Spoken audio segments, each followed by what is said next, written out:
I'm a national security person. Let's focus on real threats, not manufactured, books are scary, don't let books be in our library threats.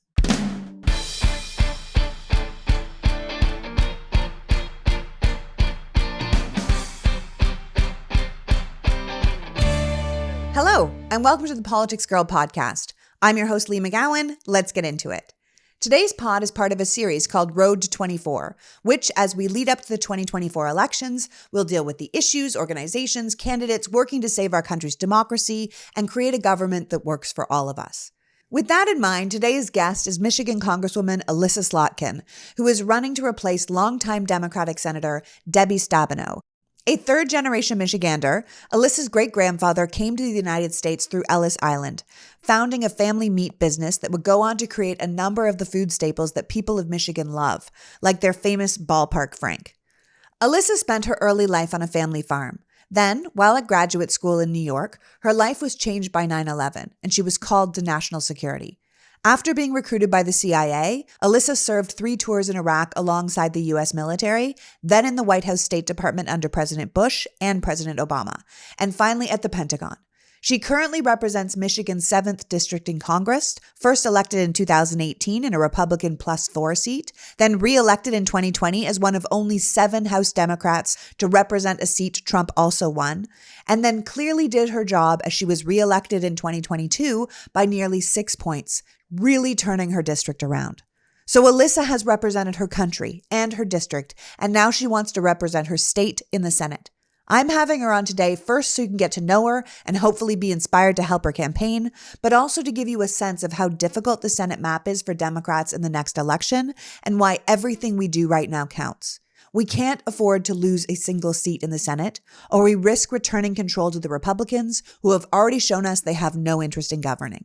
But the 2024 Senate map is rough, and the Republicans only need to win 2 seats to change the balance of power, and the Democrats will be defending 8. So we have to buckle down and work harder. I want you to know that Elissa is one of those people who is ready and willing to do that.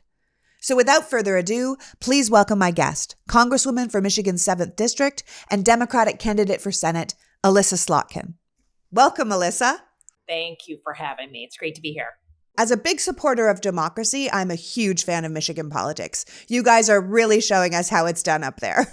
Yeah, I think Michigan is a good way to feel optimistic about politics because 6 years ago today, we were, had just voted for Trump. We had a Republican governor, attorney general, secretary of state, House, Senate, congressional delegation. And I always say a Democrat with passion is great. A Democrat with a plan is much more powerful. And in Michigan, you have to have a plan. So we do. And we feel pretty good right now. You should. And you've also, we did an entire episode just on Michigan being the anti-Florida. And it was like, you are listening to the people. It's all ground up there. It's what do the people want? What are they asking for? How can we make it easier on them? How can we make democracy work better for them? And you're doing it from the ground all the way up. And I love it, what you guys are doing there. Now, you, of course, are running for Senate. And of course, we're going to have to talk about that. But you are also still a Congresswoman, which means that you have had a front row seat for this recent near government shutdown, where the Republican Speaker of the House, Kevin McCarthy, had to rely on Democrats to get enough votes to keep the government running. And then he lost his job as Speaker when his own party called for him to vacate the chair. So what is your take on what's gone down and what's happening next? Yeah, I mean, honestly, this to me felt like something we knew was going to happen back when we were trying to get a Speaker of the House in January, right? When we all sat there on the floor of the House and it took, 11 or 15 rounds, whatever it took for 15. Kevin McCarthy, 15 to get the Kevin McCarthy as Speaker. He handed the shovel to the Freedom Caucus and dug his own grave.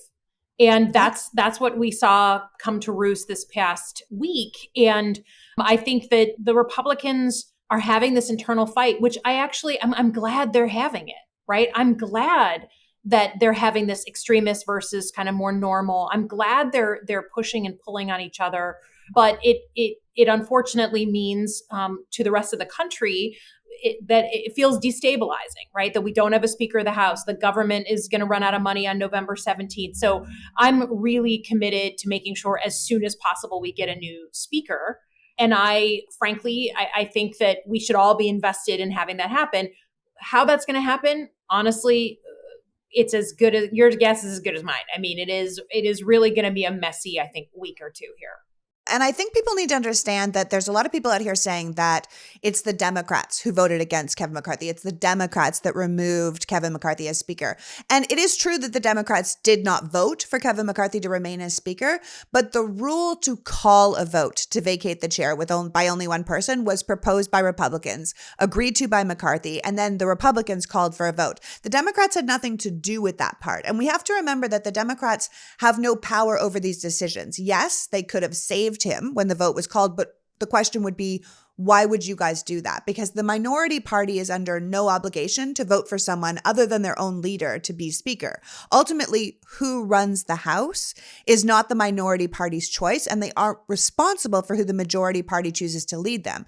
But it seems to me when Matt Gaetz called for a vote to vacate the chair, you guys simply did exactly what you did 15 times when Kevin's name came up as Speaker before, and you voted that he wasn't right for the job. You guys didn't think so 9 months ago, and you don't think so now. And I think that that is very reliable in many ways. Yeah, I think it's even more than that, though, because if Kevin McCarthy knew that he was going to be at risk of losing his job, he had every opportunity to come to Democrats and say, here's my deal. He sure did. Here's a power sharing conversation. Here's how I'm going to reform the House so we have less of these culture war bills and more practical, reasonable bills. And to be honest, I would have been open to it. Look, my price would have been high, but I would have been open to it. But he didn't. And he said that in the press conference right after he lost his job. He said, I did not want to, quote, sell my soul to Democrats for their votes. So none of us were approached either as a group or individually. I guess my question would be, which of those Republicans would have voted for Nancy Pelosi without a deal? None of them, right? And especially for Kevin McCarthy, who has lied to us, who has changed his position a million times. And for me, the one that really made it difficult for me to trust him was the January 6th conversation.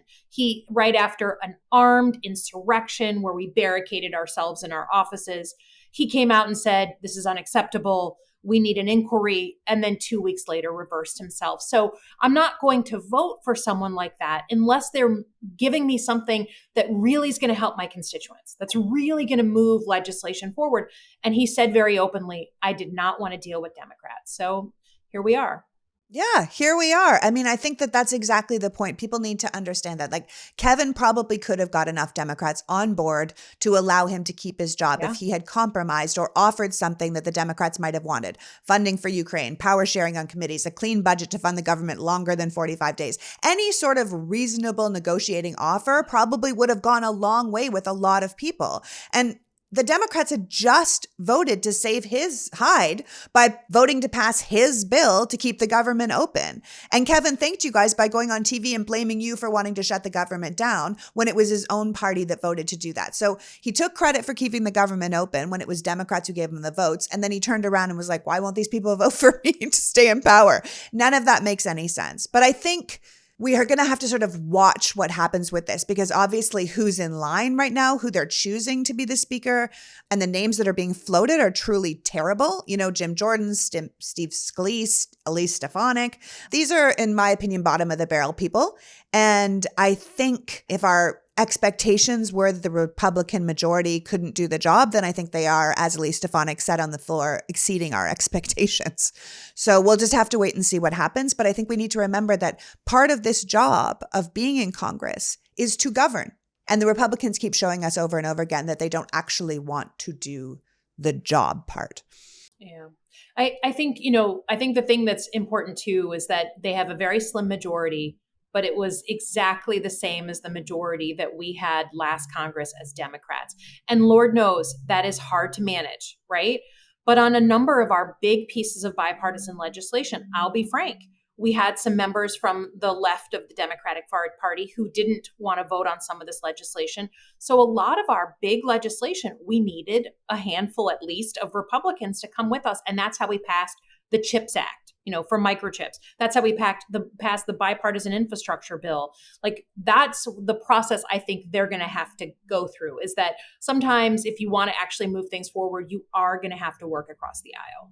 And as you say, Nancy Pelosi had exactly the same 5-seat majority when she was in power, Right. and she had to make deals with people. But her ability to make deals and keep her own party in line and keep everyone together is how we got stuff like the American Rescue Plan and the Infrastructure Act and the PACT Act and the CHIPS Act and the Respect for Marriage Act and the Gun Safety Bill and the Inflation Reduction Act. I mean, like, you can't say you can't get stuff done because we just watched you get things done with the same majority, just with the other party in charge. So I think we're just going to have to see, because right now it's clearly a mess. And I think we just need to remember who's willing to make deals, run the government, do the job, and who is not. Now, one of the things that came up during this government funding fight that you had was the money going to Ukraine for their war efforts against Russia. And that was left out. And so at this recording, we haven't yet solidified funding to continue to support this incredibly consequential war. You worked with the Pentagon. You worked at the Pentagon on U.S. response to Russian aggression, I believe. So you obviously understand the importance of a Ukrainian victory here. So before we move on to the race for the Senate, what can you tell us about getting that money to the people who need it and how that plays into American defense? Because I don't think everybody understands how essential it is to America's best interest that Russia loses this war. Yeah, I think, and I will just say, I think that Ukraine funding is more at risk than it was a week ago because it's going to become a key factor in the speaker fight. Right? They're all like jumping on top of each other to show how they won't vote for Ukrainian funding. By the way, Ronald Reagan is just rolling over in his grave, right? That his party is sort of running on a campaign of no more money to defend a democracy from the former Soviet Union, right? I think what I would say in terms of explaining it in terms that are not, wonky is that, like, do we believe it's a benefit for our safety, for our kids, for the whole free world, that autocratic states can't just take over democracies? Like, we've lived in the post-World War II world where I've grown up, you've grown up, all the listeners have grown up, where we're not worried about a nation invading the United States or going to war in a big way in Europe. We have gotten used to peace and security as if it just happens by accident. It does not. Right? It does not. And certainly the history of humanity is war, not peace. So when an autocratic country tries to take over an entire democracy, we have to take a stand or else they'll just keep doing it and doing it and doing it and doing it. So while I acknowledge the amount of money and weapons that are going to Ukraine is high, it is a fraction of what we would pay if we did nothing and we just let them roll over first Ukraine, then Belarus, then maybe one of the NATO states. Suddenly we're being asked to have American sons and daughters come and fight in Europe. Can you imagine? So while I acknowledge the high price in dollars that we are paying, I believe that we either pay now or pay a lot more later with managing global peace and security. And also with Putin, it's like if you don't push back, it's like a toddler. Like, if you let him get away with this, he's not going to stop. It's just incentivizing him to do more. So I think we have to be very clear. And I think he's having a field day with the fact that Ukraine funding is the hot potato in American politics right now. With that in mind, what's your thought on congressional members who really seem to be making decisions in Russia's best interest instead of Americans? I think it's a combination of people who believe the echo chamber and that the Trump inspired love of Putin and respect for Putin, that sort of, it's anti-establishment, no, we've all been taught to hate Russia, but Russia's good and Putin's leading in a real way. There's part of it is that. Part of it is, that people are the economic argument. They don't want to be spending money. They are isolationists, right? They don't want a strong American role in the world. And by the way, I feel that from the left and the right. Right? I get heckled now in parades in Michigan from both the left and the right to get out of Ukraine, no more money to Ukraine. So there's a strong isolationist feeling in many people in the country. And then I think, then I can't explain it. I honestly don't understand how anyone who was raised in, again, post-World War II America, post-Cold War America, can sit there and wax poetically about Vladimir Putin. That guy is a dangerous dude and not good for American interests. So it is confusing for me as a national security person by training to hear my peers almost glorifying Putin in the House of Representatives.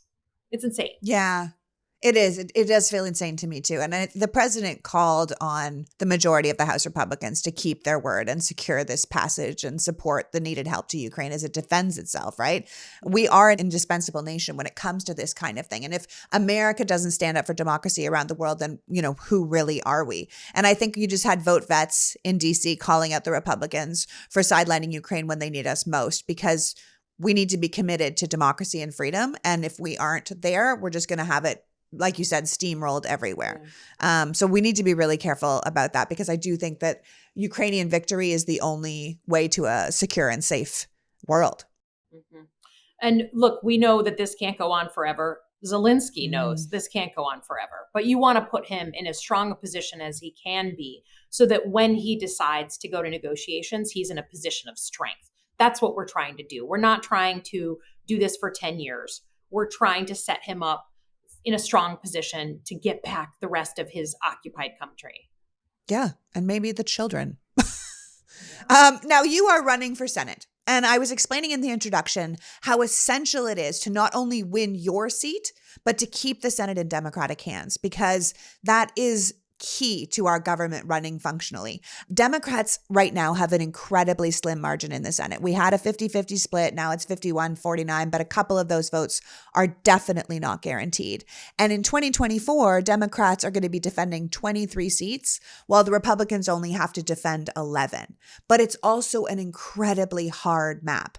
The Republicans only need to win 2 seats to flip control of the Senate, and there are 8 Democratic seats that are considered vulnerable. And those seats include the 3 states that Donald Trump carried in 2020, Montana, Ohio, and West Virginia, the 4 states that Biden carried narrowly, Michigan, that's you, Nevada, Pennsylvania, and Wisconsin, and then Virginia, which Biden did win comfortably, but now that's considered in play because Republican Glenn Youngkin is now the governor.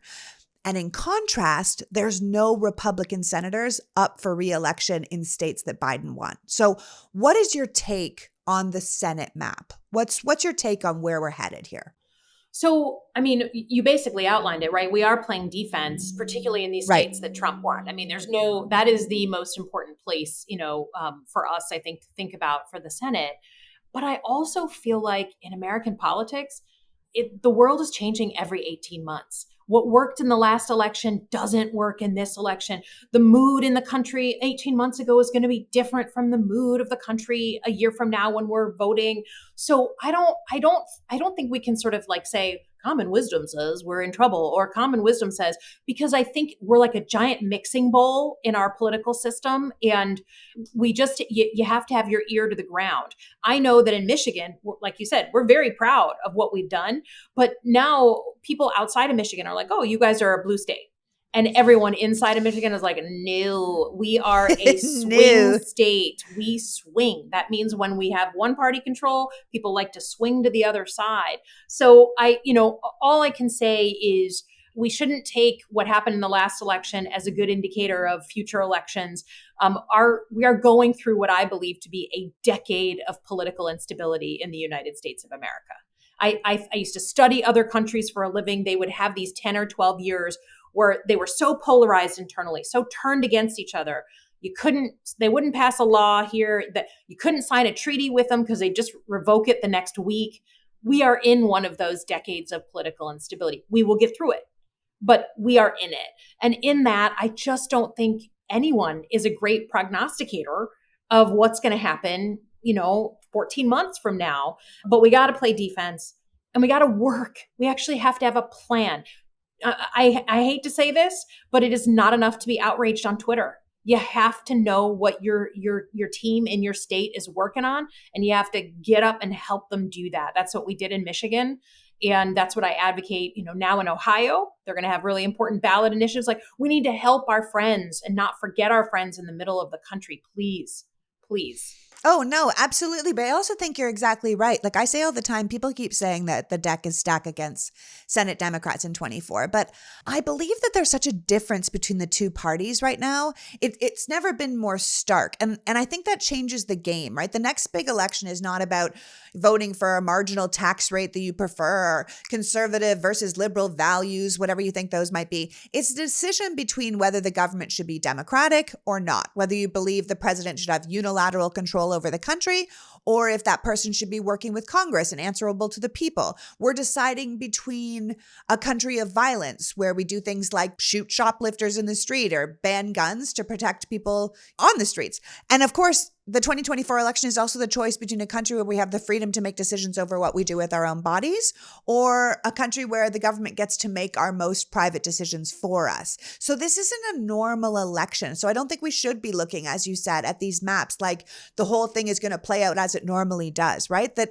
at the end of the day, some of these states that are considered absolutely like flippable states like Wisconsin and Ohio, we're already seeing changes there. Like with the Wisconsin Supreme Court seat, the Democrats came out in force to make sure that Janet Protasewicz won. And they're coming out in force again to make sure that they don't impeach her. In Ohio, they came out in force to say, do not take our vote. And give us some sort of supermajority. We can't even choose what we want for our own people. These are people that are making decisions in off election years, in the summer, in special elections. And so I don't think we can look at any of this like it's a guarantee. And it comes back to what you said. We have to work. Yeah. We have to work to get the result that we want. But I will say, my guess is your listeners are hyper engaged, hyper activated, hyper informed, right? And I just want to put out there that, in a state like Michigan, there's a lot of people who really, they can't stand politics. They turn the TV off when the news comes on. They just want to go to their job, do well, have their kids do better. They sort of say a pox on both their houses. And I do have to say that inflation is a very real thing. And people feel extremely stressed about the amount of money that they have in their pockets. And there are a lot of people in the state of Michigan and across the Midwest that are pocketbook voters. And so I'm not dismissing what you're saying. I'm saying, if anything, it's almost like there are two worlds of voters. The ones who are eating and breathing politics and consuming it. And then those who are just oh, I don't want to deal with that. They have very little time to listen, but they know how much money in their pockets and how much they can buy with it. And that's leading their stress. So I would just put that out there, that not everyone is as amazingly informed as your listeners.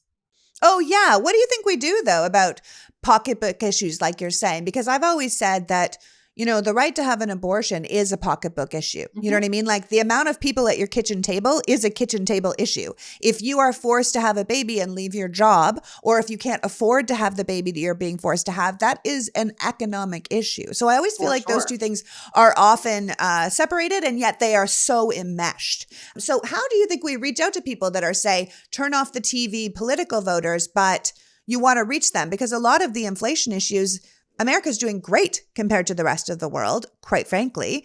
And a lot of it is corporate greed versus governmental problems. What would you tell people like that who are really just leading from their pocketbook? Today's podcast is sponsored by BetterHelp. As I've said before, I'm so pleased to be partnering with BetterHelp because I really believe that our mental health is absolutely essential to our well-being.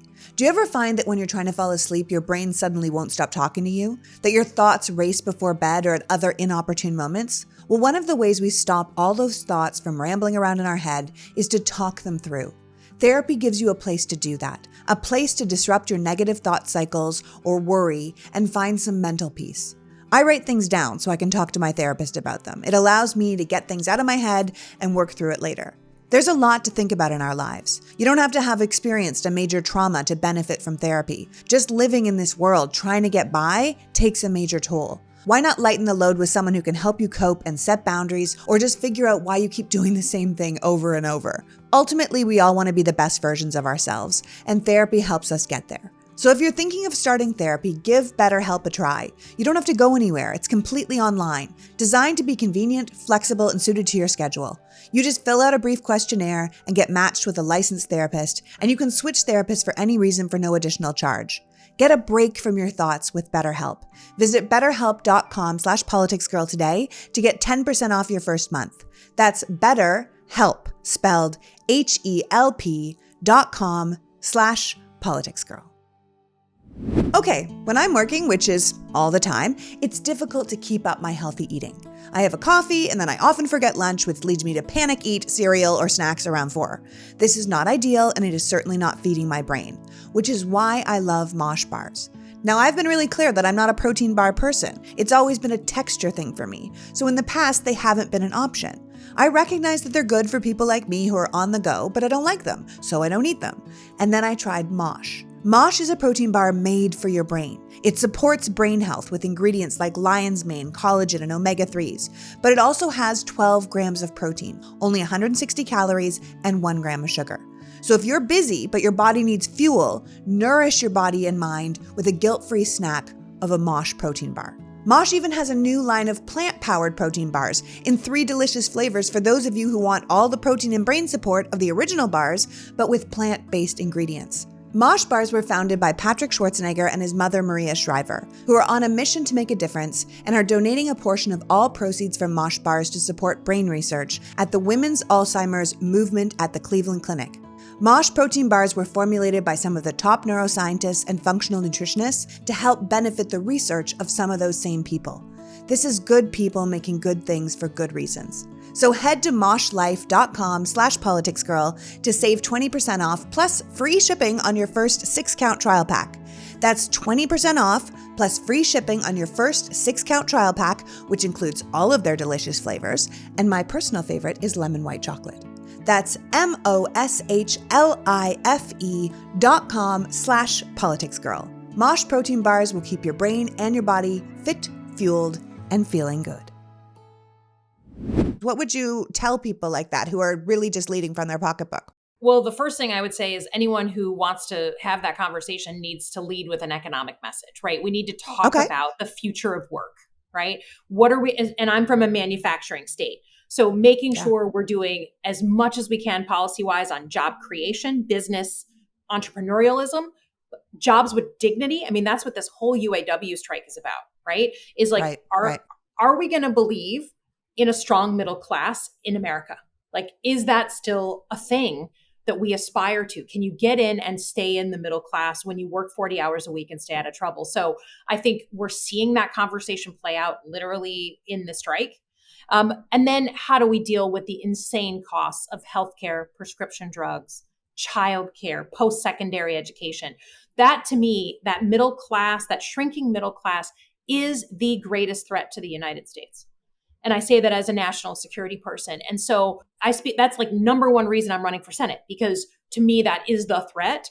So we shouldn't shy away from an economic message as Democrats. All the other democratic values things are absolutely vital, but so is people being able to feed and house their kids. And that's, that to me, it's both, not either or. Sure. I mean, one of the things that really resonates with me with your story is the experience that you share about your mom, who was diagnosed with stage 4 ovarian cancer. And at the time, she didn't have health insurance. And you explained that she'd let it lapse because of a pre-existing condition, a previous cancer. And it just made it too expensive for her to hold on to it. And so while you were trying to figure out what was best to do for her health, you were also declaring bankruptcy for her as well. And as someone with a major pre-existing condition myself, someone whose life was saved by the pre-existing clause in the Affordable Care Act, so it made it illegal to deny people like me health insurance. And as someone who spends tens of thousands of dollars a year on insurance and premiums and medications just to keep myself alive, I feel this issue so deeply in my bones. There has to be a better way to do this, even just the health insurance in this country. Don't you think? Oh, I mean, literally, I think I told you at the beginning of the show that I had a flat tire today. So I went to go, I had a bent rim. So I went to the mechanic. And I'm waiting. And of course, I'm making calls and I'm doing work while I'm waiting to get my rim fixed. And a guy came up to me, and I could have predicted what he was going to engage me on. He worked at the Bell Tire. And he's like, I just got to tell you, like, it is so hard to afford my medication. I don't know. Is there anything you can do? Like, I don't know what to tell my wife. And I mean, I can't tell you the number of times people come up to me, clutch my arm, and say, I can't afford my insulin, or I can't afford my, whatever that is. I would say our healthcare system, including the cost of prescription drugs, is broken. It is broken. And you can argue, as we should, about what a better system looks like, but we can't shy away from the fact that people are paying way too much of their annual income to healthcare and prescription drugs. We've tried to do something about that. The Democrats in the House and the Senate have tried. We lowered the cost of insulin. We're doing as much as we can, but the system is creating perverse incentives to charge people desperate amounts of money for life-saving drugs. And it is untenable for most of Americans. Yeah, it is untenable, but it also traps us. If we're talking about freedom, it also traps us in jobs we don't like because that's where our insurance comes from. It traps us in marriages we don't like because our insurance comes through our spouse. If we have a sick child, it ends up trapping us in that cycle. And so I do think it's a freedom issue as well, the healthcare issue. Yeah, absolutely. And then certainly the number of people I know who said, well, I really want to start a business, but I can't risk going without my health insurance. So I stay in my, like you said, dead end, boring, whatever job, because I need that insurance. Like to me, as an American, sort of the American spirit would say that we have to be able to cover people when they are trying something new, trying to build something, trying to strike out on their own. And again, there are many ways to do this, but you got to acknowledge the problem in order to get to a solution. Absolutely. I mean, as someone who grew up in Canada, that was not something I thought about, right? It was just something that the government covered. And there's no point when, I was in a car accident at 16 and we weren't like, geez, should we call an ambulance or can we afford that? Like you do the things to take care of yourself. And that's not to say that the Canadian system is perfect, but there definitely is a way to come together and find a better solution once you understand and you acknowledge that there is a problem and the problem needs to be fixed. I know you're on a listening tour across Michigan to hear what people have to say and to hear from what they want to see from their senator. Are you finding that those are the kind of issues that are top of mind for people? For sure.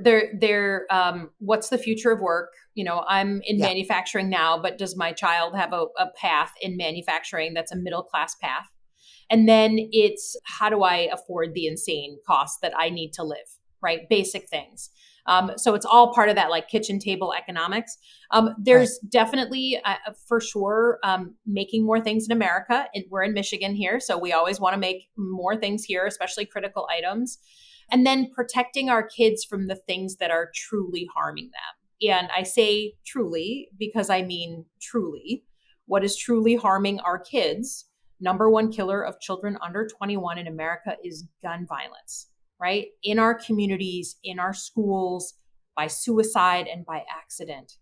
And I say this as someone who grew up with guns, who, thank God, carried a Glock and an M4 in 3 tours in Iraq. I was happy to have those weapons on me. But it is insane to me, as the first Congresswoman in America to represent 2 school shootings, Oxford High School and Michigan State University, like, I am just over it. You can be a responsible gun owner and care about gun safety. I see it every single day.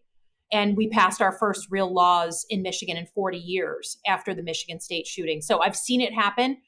That is harming our kids, and the diseases of despair are harming our kids. Mental health issues, opioid addiction, fentanyl, and then climate change, which will affect our kids way more than us, right? And in Michigan, the most bipartisan thing in the world is preserving our natural heritage, our lakes, our rivers, our watersheds, like our environment, extreme weather, right? These are very important issues in Michigan. What is not truly harming our children are books and teaching Black history in our schools and being an inclusive society. And I'm a national security person. Let's focus on real threats, not manufactured, books are scary, don't let books be in our library threats. Yeah. And also you were in the CIA, right? So I imagine you have some feelings about, well, particularly Trump's push to undervalue and undermine those federal agencies like the CIA and the FBI, and this talk to consolidate federal agencies under presidential power. What are your thoughts on the importance not only of those agencies themselves, but of their independence moving forward? I mean, in particular, as a CIA officer, the attack on the FBI, who I worked alongside my entire career. And while no one would ever say that any federal agency is perfect, the attack on law enforcement. Right now I'm running against someone who's a former FBI officer who has turned against the FBI and called them corrupt and misguided. And it's just hard to watch. And I think that once you erode faith in our institutions, it gets a lot harder for people to do basic things like follow laws. And that's a real danger, right? Lawless society is a dangerous society. And, that's why we have to push back on this attack on the Department of Justice, on the FBI. I mean, yes, we're all watching former President Trump go through his legal battles, but they just also indicted a sitting Democratic senator, right? And they will be able to sit in front of a jury of their own peers and plead their case. But that is our system. And without the rule of law, we are in real trouble.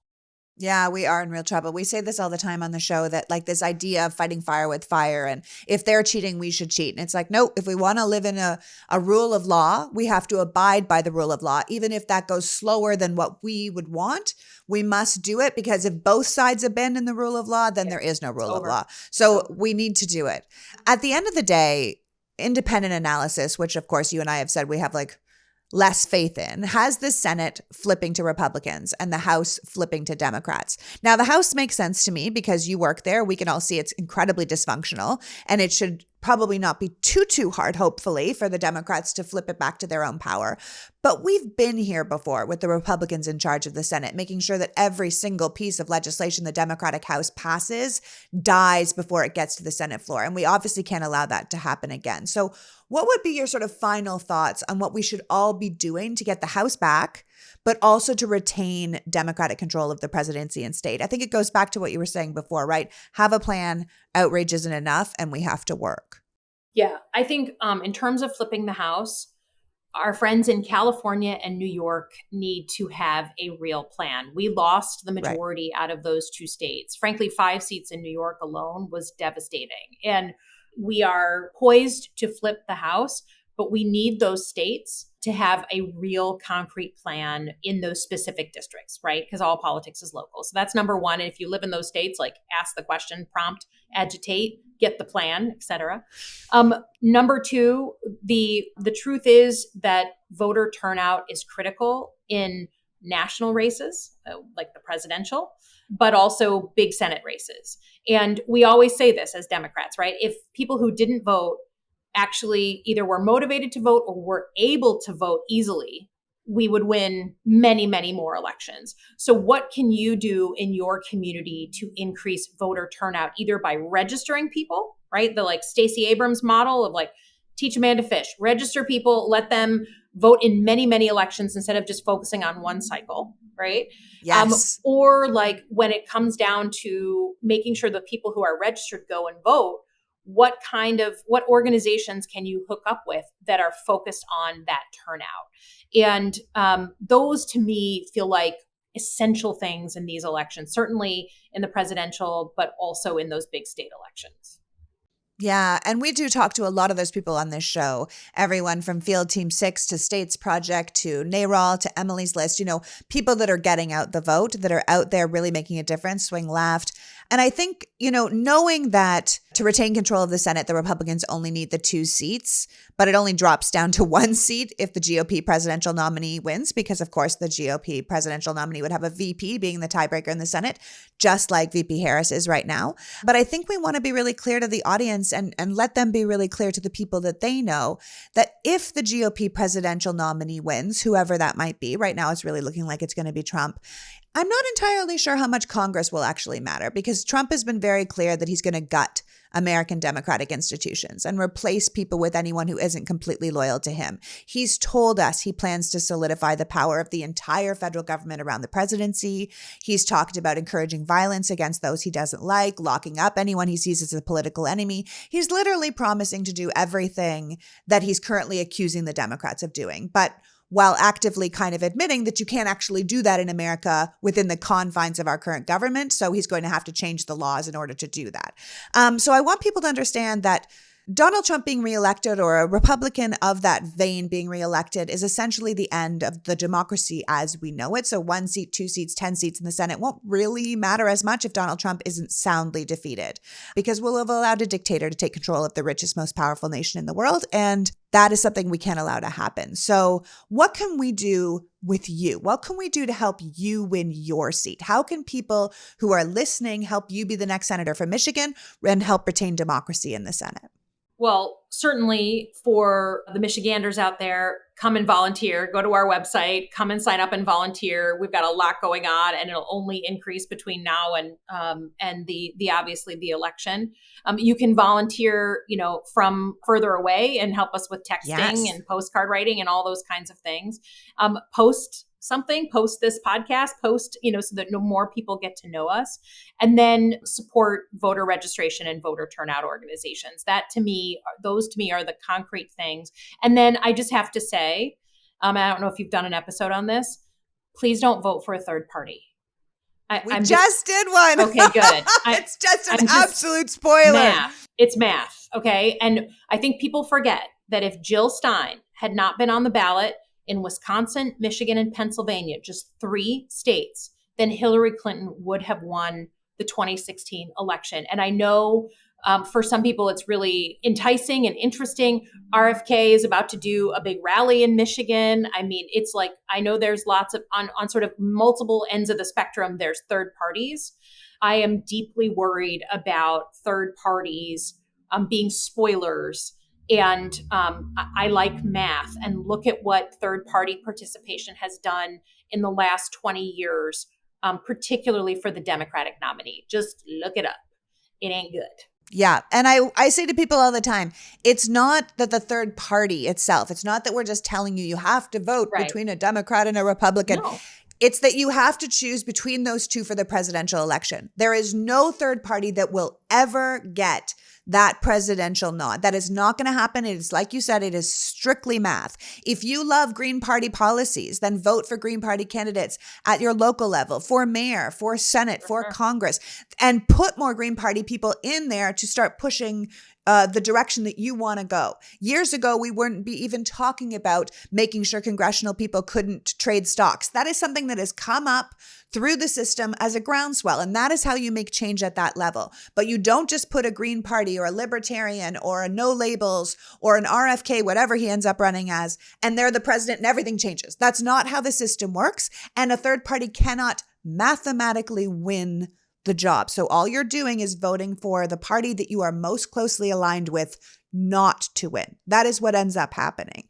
So we need to be really careful. If you haven't heard that episode, go back and listen to Third Party Equals Trump and understand conceptually why that is. That doesn't mean to say you can't have your own feelings and your own way you wish the country could go. It just isn't going to happen at a presidential level. And so if we want to follow you, what is your website that we can follow you on? ElissaSlotkin.org. And for those out there who often confuse me on Twitter, I am not Elise Stefanik. I'm Elissa Slotkin, Elissa. She's the opposite. Every day we have to say, hi, this is Elissa Slotkin, not Elise Stefanik. So, and I would love it if people wanted to come there. And just thanks for the time and thanks for having me. Oh, thanks for joining us, Alysa. I just want to wish you all the success in the world. I very much look forward to seeing what you can do in the Senate, especially a democratically controlled Senate in a nation that still functions as a democracy. From your lips to God's ears. Thank you. Take care. Thank you. You bet. Bye. Bye-bye. So that was Elissa Slotkin, reminding us that we have to have a plan. Outrage isn't enough. We have to work. We have to find a way to tie our human rights issues to our economic issues, to speak in a way people can hear and turn out the vote, which includes voter registration, to get even more people involved in our democracy. We are living through a moment of great political instability, but we still have the chance to choose leaders who can right this ship, and we have to work our tails off to get them elected. I want to thank Alysa for joining us today and you for caring enough about democracy to be here. Now make a plan and follow through. Until next week, peachy out. The Politics Girl podcast is written and performed by me, Lee McGowan, in partnership with the Midas Media Network, and produced and edited by Happy Warrior Entertainment. All rights reserved.